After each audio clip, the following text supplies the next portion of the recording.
Sir, हमने देखा है एक हिजाब को लेके कंट्रोवर्सी चल रही है, उस पर आपका कोई व्यू है कि हिजाब? देखिए, मेरा तो बहुत स्पष्ट मानना है, भारत की व्यवस्था संविधान के अनुरूप चलनी चाहिए। हमारी व्यक्तिगत आस्था, हमारे व्यक्तिगत स्वयं के अधिकार या हमारी स्वयं की पसंद नापसंद हम देश के ऊपर लागू नहीं कर सकते, संस्थाओं के ऊपर लागू नहीं कर सकते। ये नहीं लागू कर सकते हैं। क्या मैं उत्तर प्रदेश के अंदर सभी कर्मचारियों को या सभी लोगों को ये बोल सकता हूं कि आप भी भगवा धारण करें?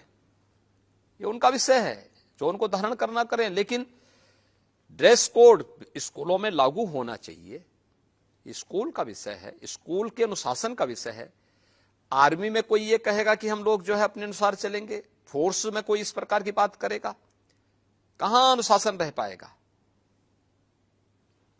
व्यक्तिगत आस्था आपकी अपनी जगह होगी, लेकिन जब संस्थाओं की बात होगी तो संस्था के नियम कानून को हमें मानना होगा।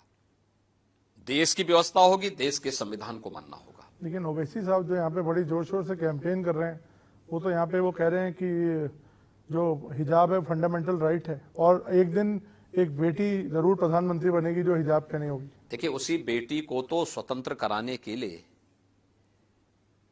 उसी बेटी को तो अधिकार देने के लिए प्रधानमंत्री मोदी जी ने 3 तलाक की कुप्रथा को हमेशा के लिए रोका है। उसी बेटी को न्याय दिलाने के लिए, सम्मान दिलाने के लिए और स्वावलंबन के मार्ग पर अग्रसर करने के लिए ये फैसले ले जा रहे हैं। और उसी बेटी के सम्मान को लेकर के हम लोग इस बात को कहते हैं कि शरीयत के अनुसार व्यवस्था नहीं चलेगी, संविधान के अनुरूप चलेगी।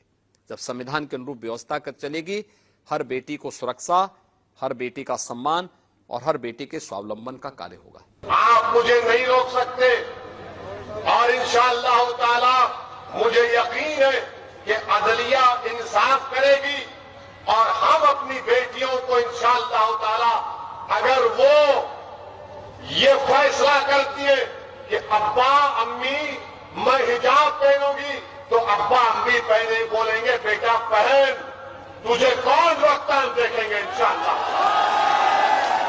हिजाब निकाब पहनेंगे, कॉलेज को जाएंगे, डॉक्टर भी बनेंगे, कलेक्टर भी बनेंगे, एसडीएम भी बनेंगे, बिजनेसमैन भी बनेंगे।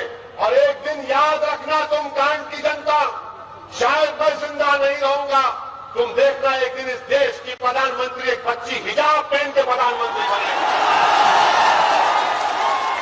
जब असदुद्दीन ओवैसी टोपी पहनकर पार्लियामेंट में जाकर बीजेपी के 300 एमपियों के सामने खड़े होकर आपके इंसाफ की बात